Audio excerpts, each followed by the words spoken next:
iPadOS 27 Beta 3 is now available for download.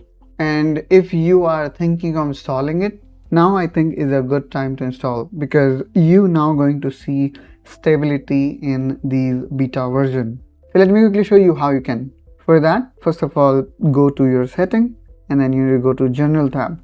Now here go to Software Update, and then here of course you need to look for Update. Now here you can see I have this iPadOS 27 developer beta available. If you have not enabled your beta updates, then you need to enable it first. Alright, so if you are doing it for the first time, so tap on it and then turn it on. And here you may also require your account to sign up for Apple developer program, which is again very easy to do and is free of cost.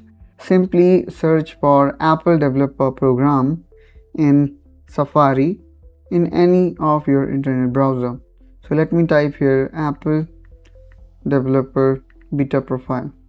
Now I'm going to tap on this first screen, and then here I am going to click on sign up, and then what here you need to do is you need to use your Apple account. Once done, you just go back to setting, and then you will see that you have enabled option to download iPadOS 27. Now let me click here on update now, and then of course I'm going to provide my credential. Now all we need to do here is we need to wait for this whole process to get completed. So it begin with update requested, and then it will download the entire package. Based on your internet speed, it will take some time, and then it will install automatically.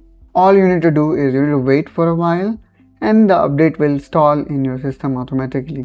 Alright, so I just installed this version, and let's now go here in setting. Of course, if you are using this for the first time, you will immediately realize that the way Spotlight used to work or search used to work in iPad got visual change, as well as now include Enhance Siri. And now if I go here in software update, or probably I should go here in about, and now it says iPadOS version 27, and then this is beta 3. Now let me go back and let's again click on software update, and here it says iPadOS is up to date. So in this way we can install this iPadOS 27 developer beta 3 in your iPad.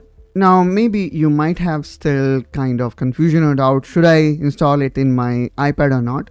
If there is, then please do let me know in comment down below. I will definitely try to help you out with that. And if you are new to this channel, please make sure you subscribe for more such iPad related content. And I will catch you soon with one such another video. Till then, you take care and bye bye.